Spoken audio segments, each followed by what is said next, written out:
Howdy, folks, and welcome to another episode of the DINO WYO Podcast.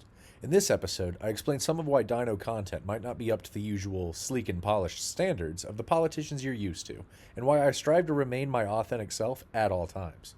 I'll also explain what partisanship is, and how the partisans have corrupted our thinking to keep us permanently divided. Without radical honesty and a natural respect for one another, we'll never overcome the trap they've set for all of us as Americans. So let's dive in. There's very little reason to trust our leaders. Most of us seem to agree on that, at least. That's why we need something different. That's why I'm Honest Gabe.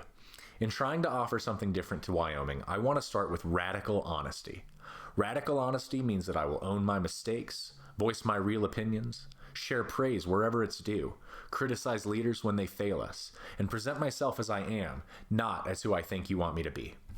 That last one is important, especially in the context of my sometimes less than stellar videos, audio clips, and articles. I am wildly imperfect, but at least I'm honest, and you can count on that in our products as well. The question might rise, why feature flawed audio clips, less than perfect videos, and typo-laden content? After all, there's a lot of errors on our website.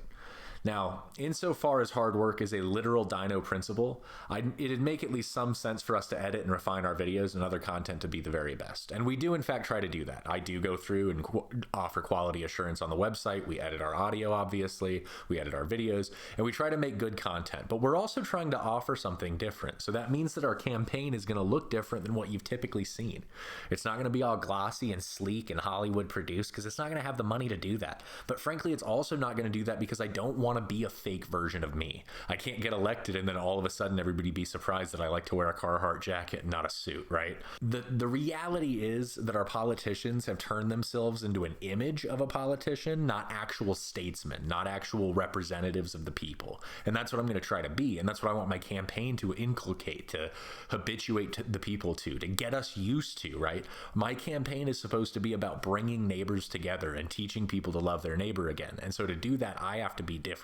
And part of that difference is honesty. And that's why our website and our videos and our content isn't always going to be perfect. It's not going to be produced on the calendar and schedule people might want, but it is going to be real. It's going to be authentic, and it's going to be what I actually have to offer. That said, I worry that in our modern age, we see so much editing and refinement that it's hard to know what is real. Even more so when AI is making very convincing looking videos and quote-unquote people to star in them. So my solution is to offer you lightly edited videos, audio recordings, and articles. Versions where my message should be clear, but perhaps my appearance or presentation isn't the absolute best. I want you to know me as I am, not as who I want to be or can make myself appear to be. It's worth noting that I'll hopefully be improving at being recorded. I will get better at speaking the more I practice and find ways to explain things more succinctly and clearly to people. I'll also get better at body language as I lose my nervous tics, like fiddling with my bottom button or playing with whatever's in my hands whenever I talk, because I'm going to self-obsess over flaws, especially when I watch videos of myself and have to face them head on. Listening to myself in recordings is a nightmare. Can't stress it enough. I hate how I sound in recordings. So I'm glad that some people seem to like it. By being radically honest, even in my presentation, I hope I can earn your trust. This next section is called Rebuilding Trust.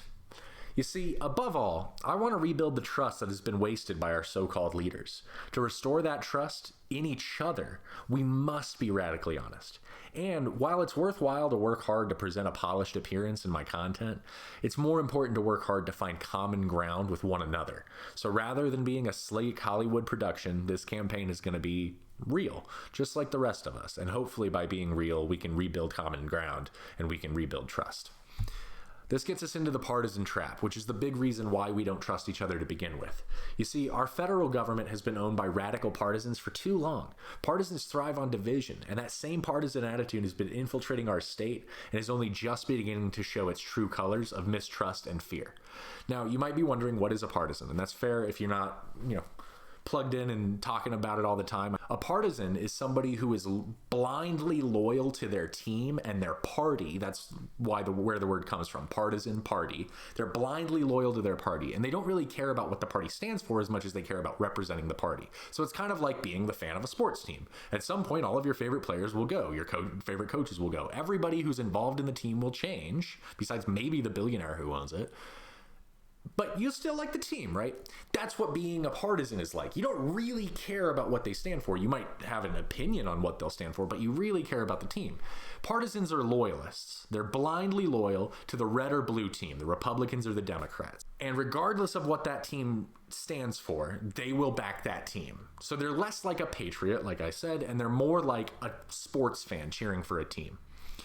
We don't trust our government because it's run by these partisans. And we know that they care more about proving that the other team sucks than they do about doing a good job.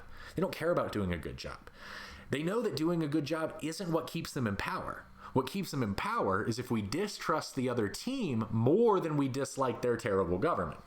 So like, if I'm a red partisan or a blue partisan and I'm doing a bad job, it doesn't actually matter that you don't like the job I'm doing. It just matters that you think that the other team would do a worse job if they were in charge. And we hear this all the time. Out here in Wyoming, obviously, we're all run by Republicans. And you'll hear things like, oh, you think this economy's bad? Well, imagine if the Democrats were in charge. And crazily enough, in like D.C., where I went to college, I would hear the opposite. They'd be like, you think this is bad? Well, imagine if the Republicans were in charge. And the reality is, if you're run by partisans, it's going to suck regardless, because they're not doing things for ideological reasons. They're not doing things for principled reasons. They're doing things because it hurts the other team. And typically, if you're hurting one of two options in America, you're hurting a lot of Americans. Unfortunately, this gets into the bigger part of the problem, right? The partisans aren't just trying to make us distrust the other team. They're now making us distrust each other, because we're taught to think of each other as Republicans and Democrats, reds or blues.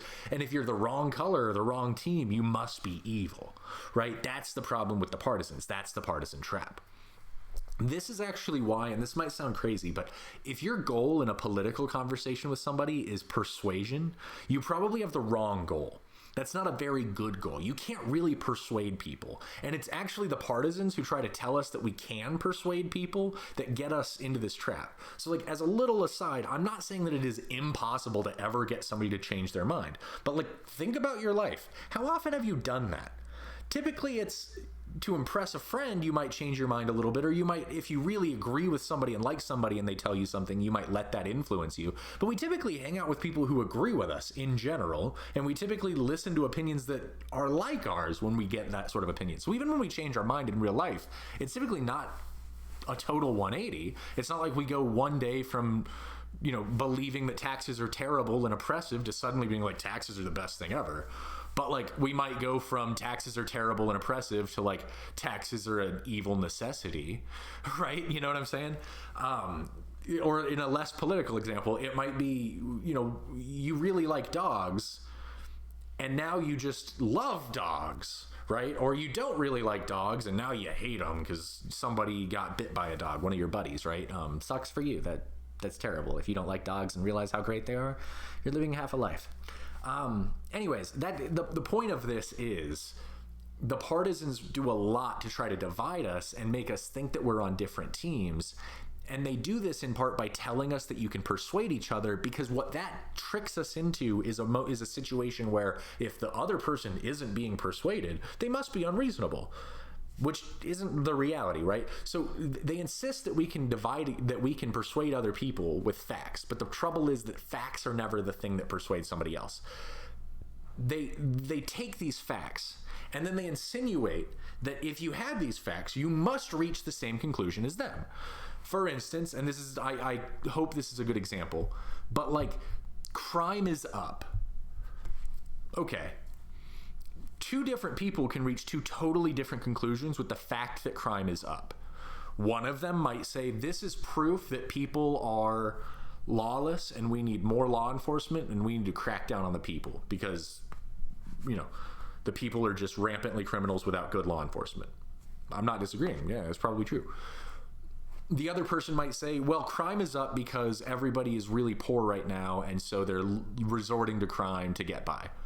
That might also be true. Now, I'm not going to give anybody a pass, but I get the Jean Valjean stealing bread to feed himself or his family more than I get I robbed a convenience store for dope money, or I stole a TV from Target during looting, right? There's degrees of crime. So like, two people though, the only thing we know is crime is up. We don't know anything about why. We don't know anything about the economy. We don't know anything about the law enforcement situation. Maybe there are billions of cops. Crime is up because they have nothing to do and they're just policing a lot more and busting everybody for jaywalking. And so technically crime is up. Or maybe crime is up because the economy is terrible. Or maybe the economy is great and everybody's committing petty crimes because they're bored. And it's a bunch of rich kids in a rich, resort town community who have nothing better to do than drugs and smashing things because mommy and daddy have already bought the world. We don't know. So with that one fact, crime is up, you can reach different conclusions and you can be wrong because of assumptions you're making. But the partisans try to tell you that if you have this fact, you must agree with us on, and then this is the crazy thing. They'll go to some real specific ends. They'll be like, if you know that immigration has increased, you must want to build a wall. Well, what if I want something that actually works to keep the darn immigrants out? You know what I'm saying? Because a wall doesn't work. I'm here to tell you it's not working, and it's a terrible wall, the parts that we've actually built. But they'll tell you that you have to, if you believe that people need to be able to go to the doctor without it costing a lot of money, you must believe in universal health care and Medicaid for all. No, I don't. I must believe in a healthcare system that actually works, right? And there's a lot of ways to get there without a bad Medicaid for all system. Right? But if the partisans tell you you must believe this, now you're trapped, because if you can't be persuaded that Medicaid for all is the only option, well then you're just an unreasonable person and I don't have to work with you. And boom, we're trapped. We're not neighbors anymore. We're enemies. We're adversaries.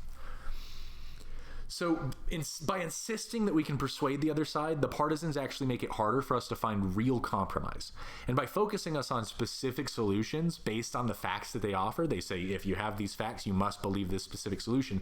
They make it impossible for us to compromise. If your starting position is very specific, we must have Medicaid for all, you can't negotiate from there. If your starting position is people should be able to go to the doctor without it crippling them financially, people should be able to go to the doctor for free even, whatever, that there's actually more room to work with in people should be able to go to the doctor for free than people should have Medicaid for all, because it's not a specific way of getting them that health care. You see what I'm saying? By making it seem like anybody who disagrees with you is either evil or has bad intentions, it's really hard to work with them anyways. They're evil and have bad intentions. Why would I work with them? But by making it unreasonable, can't be talked to, and they won't agree with the specific solution, it is literally impossible to negotiate, which is why a better goal than persuasion is common ground. And it's not that we shouldn't stand up for our beliefs and our principles, and it's not that we shouldn't try to convince others of their validity. We should sometimes have specific solutions that we think would work, and we should try to convince others of that. No part of me is saying trying to convince others and persuade others is not worth doing some of the time, but that's like what 1 to 5% of what you do should be in politics. The rest of the time, it should be about trying to find the things that the people already agree on, trying to find the common ground.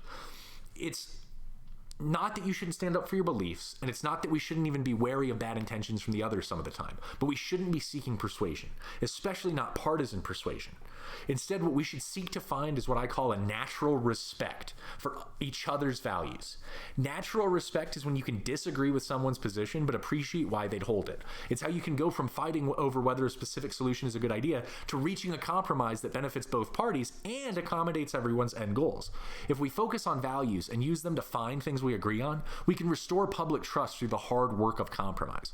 Thanks for listening to another episode of the DINO WYO Podcast. I hope you didn't mind the absence of Nobu photos too much. We promise that she'll feature heavily in some future episodes. We're hopeful that we'll have some actual videos for you soon too.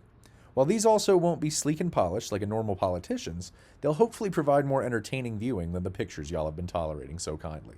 For now, we appreciate your continued support and hope you'll show that by liking, subscribing, and all that other jazz to all of our assorted channels. And be sure to visit DINOWYO.com if you want to learn more about how I plan to do something different for Wyoming instead of what you've come to expect from the establishment elites, and how together we can overcome the partisan trap. Thank you.